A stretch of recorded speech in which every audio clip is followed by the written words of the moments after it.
Although Stonehenge is famous as a celestial temple, archaeologists suspect a monument this big must have attracted other uses.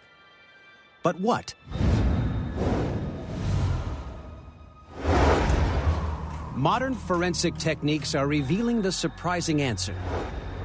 Because some of the people who came here never left. We know there are 300 to 400 burials in the general region. Archaeological bone expert Jackie McKinley suspects many of these people came to Stonehenge for more than just 2 days a year. They came to live and work, and she believes their bones can prove her theory.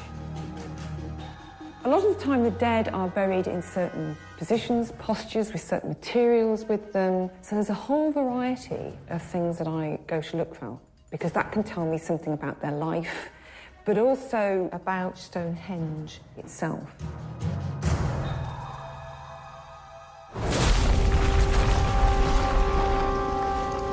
Buried beneath the stones lay human remains. 4 skeletons, 1 decapitated.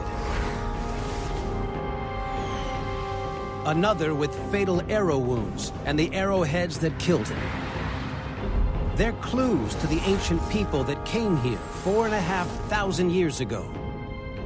But these skeletons are not alone. Within a ring of 56 pits that surround the stones lie the cremated remains of dozens of people, and many more are buried outside this ring.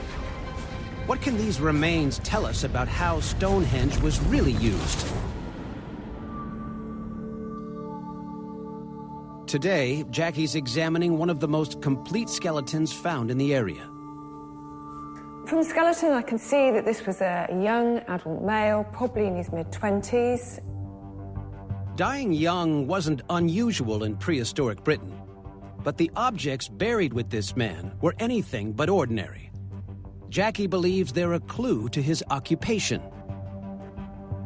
This is a pair of gold ornaments that were found rolled together inside the mouth. You see they're tucked against the right-hand side of the inner jaw, which means they were either placed in the mouth at the time of death or certainly before burial. And these really are very rare. There are only about 8 pairs known from the country. Ancient people often buried their dead with possessions that hint at their owner's profession. Did this man trade in fine jewelry? We're at the very early stages of metalworking. These are very finely worked items.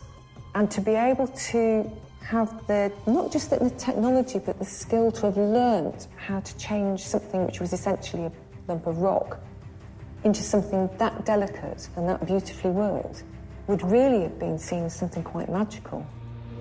Jackie thinks this magic may have been worked by the man buried next to him.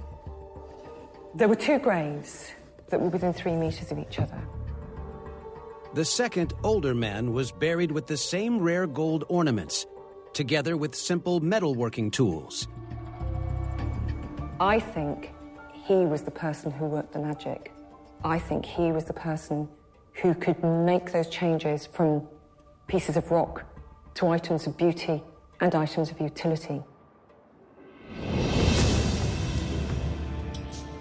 Jackie is convinced both men were metalworkers who came to Stonehenge to make and sell their precious metal goods. To her, Stonehenge was more than a monument. It was a thriving hub for craft and trade. But Jackie's discovered something even more extraordinary. These ancient craftsmen had come a long way to set up shop at Stonehenge. There are certain chemical signatures which are taken up from the groundwater, which can get fixed in the dental enamel as it's developing in the growing child. By looking at those signatures and relating them to the geology, different geologies across Europe, we can more or less work out the regions that people came from. Prehistoric Britons hadn't yet discovered the wheel, so investigators assumed they lived and died in one place. But the evidence from the older man shatters this belief. The signal that we got from him suggests he may have been from Central Europe, from the area of what we now know as Germany. That's a 700-mile hike from Stonehenge.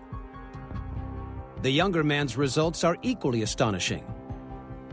He was born at Stonehenge, but spent his teens in Central Europe.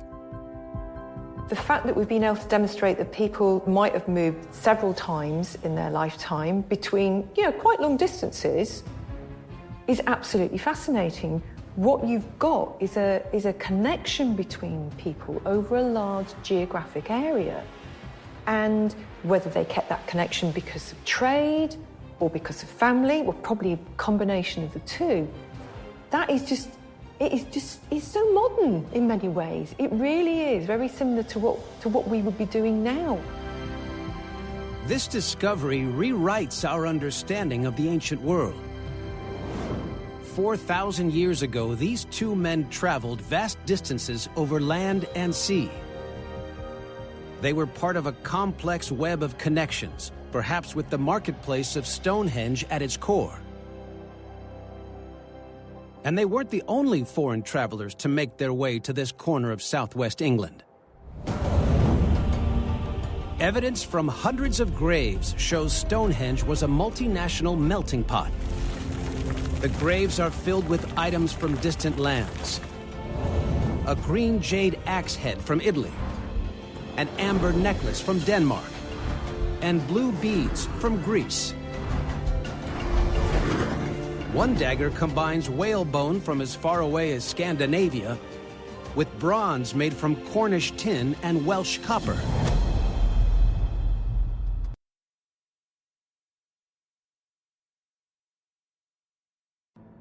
One likely reason it was able to resist being taken for so long was because the waters, back in the 15th century, may have actually lapped the cliffs on which the castle sits. This not only added protection, but also enables supplies to get to Harlech by boat. But the most extraordinary thing about the siege was that the castle was defended by just 40 men, against an army of 1,000 English soldiers. They became known as the Men of Harlech, inspiring a famous song that's still a national rallying point for the Welsh today. This last battle consolidated the reign of the Yorkist king, Edward IV. There were no further rebellions after Edward's restoration to the throne, and the Lancastrian line had virtually been extinguished. The only rival left was Henry Tudor, who was living in exile. It wouldn't be until Edward IV's death in 1483 that England's monarchy would once more be plunged into turmoil. This grand medieval ruin is Ludlow Castle, set in the picturesque English county of Shropshire. It's now best known for outdoor Shakespeare plays, as well as its annual food and drink festival held in the grounds.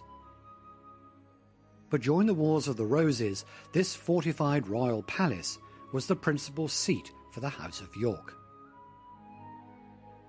It was also where Edward IV's 12-year-old son and heir, the Prince of Wales, was being raised and educated. When word reached Ludlow of the king's death, it triggered a chain of events that ultimately led to the mysterious disappearance of the prince and his younger brother, something that has forever intrigued historians, the story of the Princes in the Tower.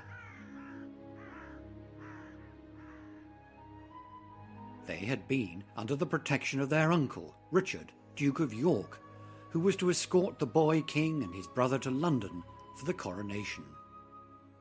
But the crowning never took place, since their uncle wanted the throne for himself.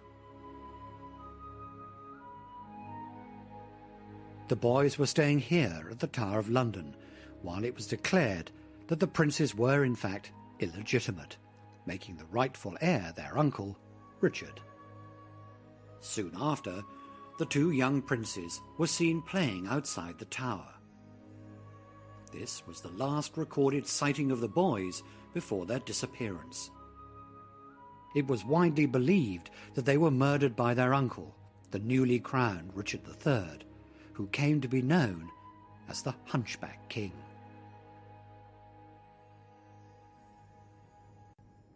But his reign lasted only 2 years before the re-emergence of the House of Lancaster and his exiled enemy, Henry Tudor.